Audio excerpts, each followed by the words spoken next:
The hall was silent, thick with anticipation, every sound swallowed by the weight of the moment. A frail boy, no older than 12, walked slowly toward the podium. His oversized uniform clung awkwardly to his thin frame, and his shoes, scuffed and worn, made soft echoes across the polished floor. He looked too small for the stage, too fragile for the spotlight. Yet, in his trembling hands, he carried a crumpled piece of paper, folded and unfolded so many times that its edges had begun to tear. The crowd expected a nervous, halting speech.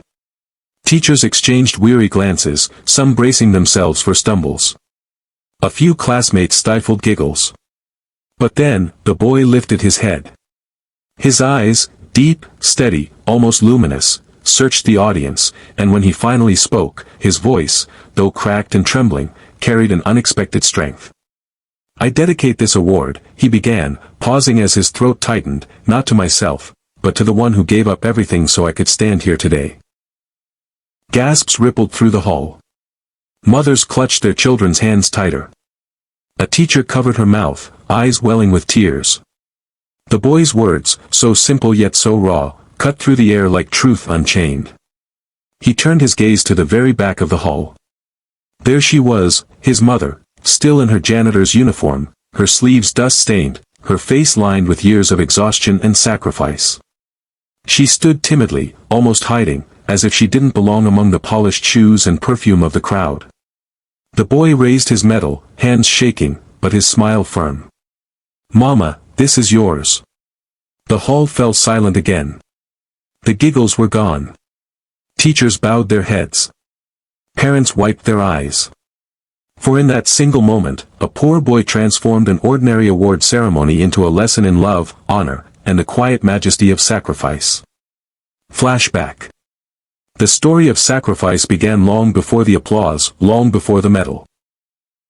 In the dim glow of early morning, Maria rose while the world still slept. She tied her thinning hair, slipped on her faded shoes, and whispered a prayer over her sleeping son, "Let him walk paths I could never walk." Then, with weary steps, she carried her broom to sweep corridors that would never bear her name. By noon, she traded the broom for trays, serving food to strangers whose eyes barely noticed her. The clang of plates, the smell of steaming rice, the rush of orders, it was her second life of the day. Her smile never faltered, even when her stomach growled. At night, she became invisible again, scrubbing office floors while others dreamed. 3 jobs, endless hours, blistered hands, yet all she carried home was hope. Daniel noticed. He noticed the calluses, the faint tremor in her hands, the way she sometimes sat in the dark, too tired to eat. He also noticed her love, the small notes she left in his worn notebooks, the way she placed a hand on his shoulder after a long day. Once, after bringing home a failing math test, he cried silently, ashamed. Maria didn't scold. She knelt before him, placed her rough palm on his cheek, and whispered, "Anik, you can fall. What matters is that you rise again. That's how we honor struggle." That moment became his anchor. From then on, Daniel studied beneath street lamps when the electricity was cut off. He read borrowed books while other children slept. Every page, every word, every answer scribbled in pencil carried not only his dream but hers. Little did Maria know, her unseen sacrifices were slowly weaving a crown of honor on her son's head. Trouble came when no one expected it. One hot afternoon, Daniel was suddenly called to the principal's office. The hallways buzzed with whispers, someone's money had gone missing, and a classmate had pointed the finger at him. Daniel sat quietly, head bowed, as teachers exchanged uneasy glances. The principal sighed heavily. "Daniel, you're bright. But honesty matters. Tell us the truth." His silence only deepened their doubts. He wasn't silent out of guilt, but because his small voice felt powerless against the weight of their suspicion. When Maria arrived, she was still in her janitor's uniform, sweat dripping from her brow. She looked at her son, confused, frightened. "Anik, did you?" Her voice cracked, torn between the faith she held in him and the fear of what people were saying. For the first time, Daniel's eyes filled with tears, not because of the accusation, but because his mother's trust wavered, even for a heartbeat. That night, they sat on the doorstep in silence. Daniel whispered, "Mama, it wasn't me.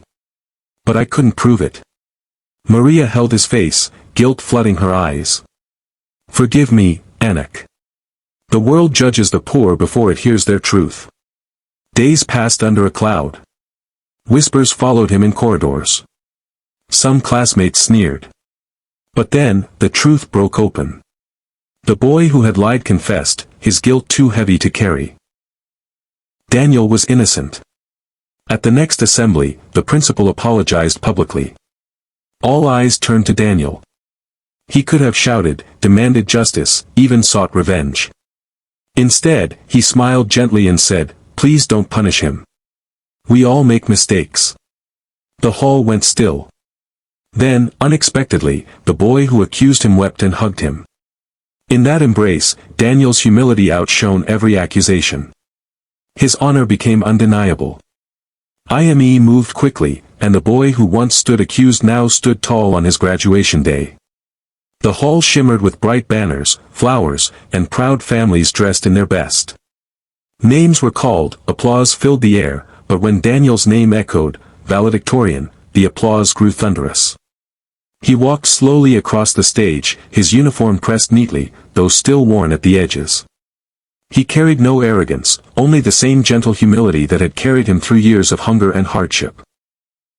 Holding his speech, his eyes swept across the crowd, but they searched only for one person. There she was, Maria. Still in her janitor's uniform, sitting shyly at the very back. She clapped softly, trying to hide her calloused hands, afraid of being noticed among polished shoes and perfumed clothes. She smiled faintly, but her eyes glistened with quiet pride. Then Daniel began, "My greatest teacher never had a classroom. She had a broom, a mop, and endless courage.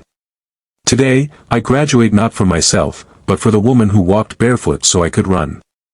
The hall grew still, then gasps and sobs filled the silence. Some parents wiped tears. Teachers who once doubted him now stood, clapping. Daniel stepped down from the podium, walked straight past the front row, and headed to the very back. He removed his medal, shining under the bright lights, and placed it around his mother's neck. "This belongs to you, Mama." Maria covered her face, her body shaking with sobs. The hall erupted into applause, wave after wave, until it felt like the walls themselves were trembling. The janitor's son had become valedictorian. And for one sacred moment, the invisible mother became the most honored woman in the room. Years passed, yet the memory of that graduation never faded. The boy who once held a crumpled paper at a podium had become a man, his voice and vision sharpened by years of study and sacrifice. On another graduation day, in the very same hall, whispers spread through the crowd, this time not about suspicion or poverty, but about a guest speaker everyone was eager to see. When Daniel walked onto the stage, dressed in a crisp suit, the applause rose like thunder. He paused, humbled, and smiled, not the smile of someone who had made it, but of someone who remembered where he began. "I once stood here as a poor boy," his voice echoed. "I had nothing but my mother's sacrifice. Today, I return, not to boast, but to give back." He took a breath, steady and full of purpose. "I am creating a scholarship in my mother's name, the Maria Foundation. No child should lose their future because of poverty." The hall gasped, then erupted into applause. Teachers wept openly. Parents clapped until their palms stung. Maria, older now, sat in the front row, tears streaming, her trembling hands covering her mouth. Daniel bowed deeply. "Mama, this is all you. Every broom you carried, every night you worked, every prayer you whispered, it built this moment." But the true twist came after his speech. Instead of sitting among officials and honored guests, Daniel walked quietly to the back row, where the janitors stood watching in awe. He took a seat beside them, smiling as if he belonged there.